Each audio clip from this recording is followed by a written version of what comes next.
አስገራሚና አሳዛኝ ታሪክ ልንገራችሁ። አንዲት የሆነች ልጅ ነበረች። ይቺ ልጅ ታማ ሆስፒታል ስትሄድ የካንሰር በሽታ አለብሽ ትባላለች። የካንሰሩ በሽታ ደግሞ ከሰውነትሽ ስለተሰራጨ ሕክምና አለው ወላኪን ውጭ ሀገር ሄደሽ መታከም አለብሽ ትባላለች። ከዛ በኋላ ይቺ ልጅ እሺ ትልና ቤተሰቦቿን ስትጠይቃቸው ቤተሰቦቿ አብዛኞቹ ደሃ ናቸው፣ ምንም አይነት ገንዘብ የላቸውም።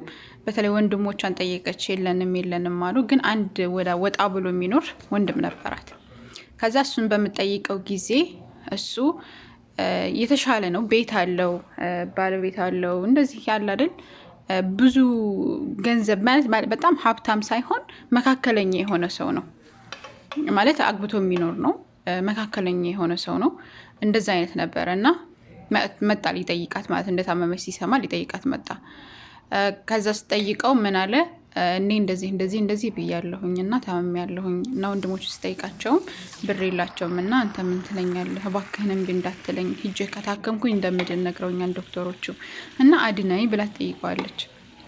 ከዛ በኋላ የፈለግሽውን ጠይቅኝ፣ ምን ላድርግልሽ ብሎ ይጠይቃታል። ከዛ በኋላ ስትነግረው እሺ ብሎ ከዛ ወደ ቤቱ ይመለሳል። ወደ ቤቱ ተመልሶ ቤቱን መሸጥ ነበረበት። ምክንያቱም ገንዘቡ በቂ አልነበረ። ያለው ገንዘብ ሁሉንም ቢሸጥ ቤቱን ካልሸጠ በቂ ስላልሆነ እሺ ያለና ቤቱን እንደሚሸጥ ለባለቤቱ ያማከራታል። ባለቤቱ ደግሞ እንዴት ይሄ ይሆናል? አንተ እኮ ምንም ነገር የለህም፣ ቤቱ ደግሞ የልጆቼ መኖሪያ ነው፣ እንዴት አድርገህ ነው ቤቱን ሽጠህ እሷን አሳክማለሁ የምትለው? ያመሃል እንደምናምን ትለዋለች ማለት ነው። ከዛ ቤቱ መሸጥ አለበት ግዴታ ነው።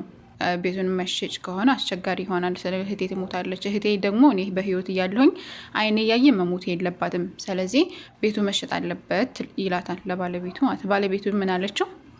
ፍታኝ አለችው። ፍታኝ፣ ከእኔና ከእህትህን የምትመርጥ ከሆነ ፍታኝ አለችው። ኦኬ እንደዛ ከሆነ ወደ ቤተሰቦችሽ መሄድ ትችያለሽ አላት ማለት ነው። ወደ ቤተሰቦችሽ ልጆችሽን ይዘሽ መሄድ ትችያለሽ አላት። ከዛ በኋላ ልጆቿን ይዛ ወደ ቤተሰቦቿ ሄደች። እሱ ምን አደረገ? ቤቱን ሸጠ። ቤቱን ሽጦ እህቱን ለማሳከም ወደ ውጭ ሀገር ሄደ ማለት ነው። ከዛ ሄዶ እያሳከማትኝ ለ8 ወራት ቆዩ። ለ8 ወራት እንደዛ ሲያሳክማት እህቱ በጣም ነው የምትመርቀው።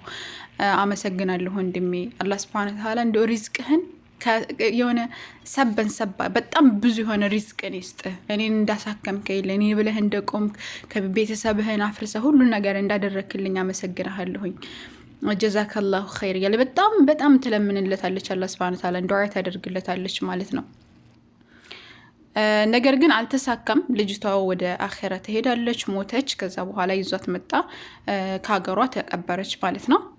ተቀበረች። ከዛ በኋላ ግን ቤተሰቦቹ የእሱ ቤተሰቦችም ሌሎችም እንዴት ነው መሞቷ የምትታወቅ? በአንድ በካንሰር ታማ እንደዚህ መሞቷን እያወቅ ራስህ ነህ ቤተሰብህን የሚያፈረስከው፣ ቤትህን የሚያፈረስከው አንተ ነህ ምናምን እያሉ በጣም ይወቅሱታን። እንደ ጅል እያዩት አይነት ነገር ይሰድቡት ጀመሩ ማለት ነው። ከዛ እሱ እኔ ይህንን ያደረግኩት ለእህቴ ነው፣ ከእኔ ውጭ ማንም ከጎኗ ሰነድ ሊሆናት ወይም ደግሞ አጋዥ ሊሆናት የሚችል የለም። ስለዚህ እኔ ለእህቴ ብዬ ነው ያደረግኩት። ይህንን ስሰራ ደግሞ ሊላህ ያላህን ፊት ፈልጌበት ነው። ስለዚህ እንደዚህ አትበሉኝ ብሎ አስረድቷቸው መኖር ጀመረ፣ ህይወቱን መቀጠል ጀመረ። እንደዛ እየቀጠለ እያለ አንድ ቀን ስልክ ይደወልለታል። ስልክ ሲደወል በዛ መካከል ግን ባለቤቱን ለመመለስ ሞክሮ ነበረ። እባክሽን ተመለሽ ወደ ቤትሽ፣ ይሄ ነገር ቢከሰትም ሰርተን እናገኘዋለን፣ ገንዘብ ነው ምናምን ቢላትም እሺ ልትለው አልቻለችም። ከዛ በኋላ ምንድነው ያደረገው? እሱ ያው ስራውን ጀመረ። እየሰራ እያለ የሆነ ጊዜ ስልክ ይደወልለታል። ስልክ ተደወለለትኝ። ምንድነው አንተ ፉላን ኢብኑ ፉላን ነህ ገሌ ልጅ ነህ ሲሉት፣ አዎ ገሌ ልጅ ነኝ።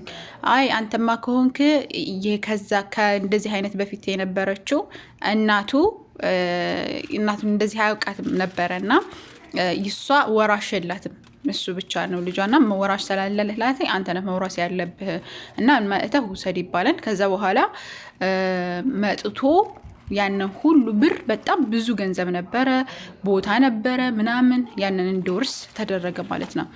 ከዛ በጣም ብዙ ብር ነው ወረሰ፣ ሙሉ በሙሉ ውርሱን ወሰደ።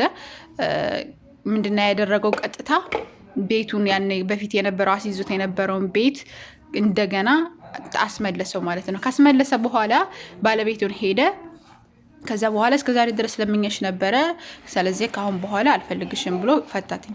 በሚፈታት ጊዜ ግን በጣም ተናደደች። እሷ እንዴት ልትፈታ ትችላለህ? እንደዚህ የማይሆንም እባካችሁ ለምኑልኝ ምናምን እያለ በቤተሰብ ብታስጠይቀውም እሱ እምቢ ብሎ ከዛ ፈታትኝ ማለት ነው።